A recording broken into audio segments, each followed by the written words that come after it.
brought to you by Silver Pumps. Top quality और consistent performance के लिए सिर्फ सिल्वर पंप्स नाम याद रखना।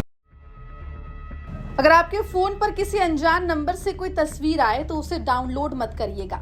कहीं वो एक तस्वीर आपके बैंक अकाउंट को खाली ना कर दे और फिर आप उस तस्वीर को ही देखते रह जाएंगे। दरअसल जबलपुर से ऐसा ही एक मामला सामने आया जहां साइबर ठगों ने ठग करने का नया तरीका खोज लिया है।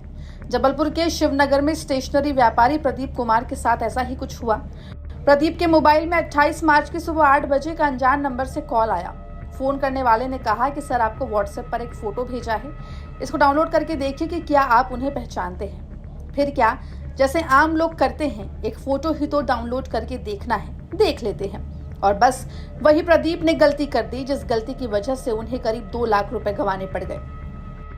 सर जी, मेरे साथ क्या हुआ, शुक्रवार के दिन 28 तारीख के दिन सुबह 8:30 बजे के आसपास मेरे पास एक फ़ोन आया। फ़ोन आने के बाद उन्होंने मैं फ़ोन को बताया कि मैंने आपके व्हाट्सएप पे एक फ़ोटो भेजी है, आप उसको डाउनलोड करके मेरे को बताइए कि आप उस शख्स को पहचानते हैं कि नहीं पहचानते हैं। मैंने उस समय मोबाइल को नहीं खोला। मैं करीब 1 घंटे बाद मंदिर चला गया। मंदिर से लौट के आगे 9:30 के आसपास मैंने नेट चालू करके मोबाइल को खोला और मोबाइल खोल के जैसे ही मैंने फ़ोटो डाउनलोड की तो डाउनलोड करते ही मेरा मोबाइल पूरा उसके हाथ में चला गया। पूरा हैंग कर लिया उसने मोबाइल। वो हैंग करते हुए उसने मेरे खाते में पहले 1 रुपया डाली। 1 रुपया डालने के बाद में उसने फिर 5-6 बार मेरे पास फिर फ़ोन किए। हर बार तो मैंने 5-6 बार फ़ोन नहीं उठाए। करीब 1-1:30 बजे के आसपास उसने फिर मेरे को फ़ोन लगाया। फ़ोन लगाने के बाद उसने मेरे से फिर बोला कि मैंने सुबह फ़ोटो भेजी थी, आपने उसको फ़ोटो को डाउनलोड कर बताया, पहचानते कि नहीं पहचानते। मैंने गुस्से में आकर थोड़ा सा बोल दिया, मैं क्यों मेरे को परेशान करते हो। मैंने बोल दिया कि मैं नहीं पहचानता उसे। इतनी बात कहने के बाद तुरंत मेरे खाते से एक बार में 1 लाख रुपया और दूसरी बार में 1,01,000 रुपया तुरंत यहाँ हमारे खाते से निकल गए। मैंने तुरंत जाके बैंक में जाके पहले दिन नंबर खाता सीज कराया और उसके बाद मैं तुरंत वहाँ पर बैंक से ही मैंने नेशनल साइबर क्राइम में शिकायत दर्ज कराई। फिर उसके बाद मैं एसपी थाने गया, एसपी ऑफिस गया, एसपी ऑफिस में लिखित में वहाँ पर कंप्लेंट दर्ज कराई।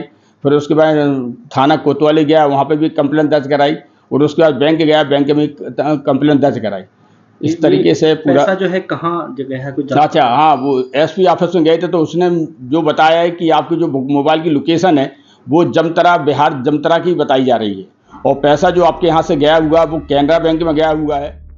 जब पीड़ित प्रदीप को यह एहसास हुआ कि उनके साथ ठगी हो गई है तो उन्होंने स्टेट साइबर सेल और कोतवाली थाने में शिकायत दर्ज कराई, जिसके बाद अब पूरे मामले में जांच पड़ताल शुरू कर दी गई है।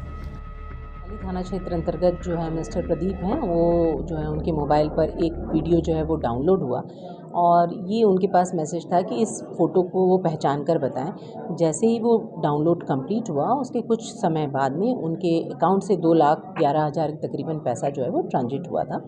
इस घटना के बाद तत्काल जो है वो साइबर के पास आए थे और साइबर सेल जो हमारी जबलपुर की है उसने तत्परता से उस पूरे प्रकरण को देखकर ये समझा था कि जो फ़ोटो डाउनलोड हुआ था एक्चुअली वो स्टगनिंग और फिशिंग दोनों के बीच का एक स्टेज है, जिसमें जो क्रूक लोग होते हैं वो थ्रू फोटोग्राफ्स के ज़रिए पीछे वो इस तरह की अपने जो बग्स और चिप्स रखते हैं कि आपका जो मोबाइल होता है उसमें जितना भी आपकी इन्फॉर्मेशन होती है, जो मैसेज आते हैं, जो OTPs आते हैं, वो अपने आप उनको फॉरवर्ड हो जाते हैं।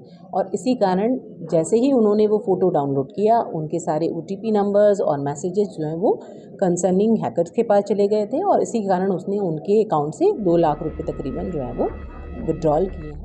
फिलहाल पुलिस को शुरुआती जांच में पता चला कि ठगी करने वाले का नंबर बिहार के जामताड़ा का है और पैसे हैदराबाद में किसी बैंक में गए हैं। फिलहाल पुलिस ने लोगों से सचेत रहने की बात कही है। कहा है कि किसी भी अनजान नंबर से अगर कोई मैसेज आए तो उसे इग्नोर करें। जबलपुर से धीरज शाह की रिपोर्ट।